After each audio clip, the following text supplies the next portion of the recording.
Good morning. It is Thursday, November 5th, 2020. I'm back here for Bed Talk number 163. As you can read behind me, this is about story, but usually we ask this question like, what's your story? And sometimes it's genuine interest and sometimes it's more skeptical and judgy, like, what's your story? But I want to talk about the way that our stories get in the way of our truth. Say that again. The way our stories get in the way of our truth. Yes, there are many stories we have made up about ourselves that aren't true, but I'm getting at the way we use stories as a safety mechanism to avoid sharing or even touching our truth. So I was listening to a podcast the other day, and the gentleman was my language.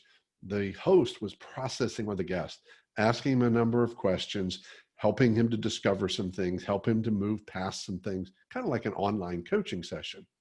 And what I heard is something I hear regularly, whether I hear it in business, in personal experiences, certainly with a lot of my clients. The question was, tell me how you feel about that. Or sometime in their past, how did you feel about that?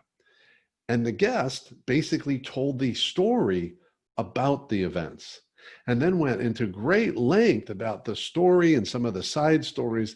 And I realized they never answered the question. How did you feel about it? How did you feel then? How do you feel now? And that's when I realized it just became so clear to me the ways we do that. At work, someone will say, well, what's going on? And we tell them the whole story about it, but we don't get to the crux of what the issue is. We don't talk about the impact that someone else is having on us or a situation is, or maybe the impact we're creating. We love to tell stories, and then we tell these stories and we feel like we've either addressed it or made a decision or both.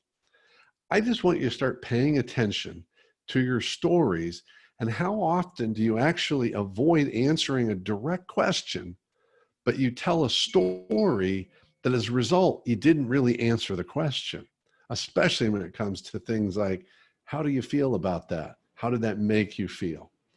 So just notice the way that stories might be a safety valve for you.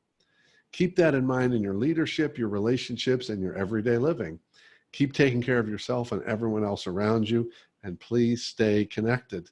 And I'll see you back here tomorrow.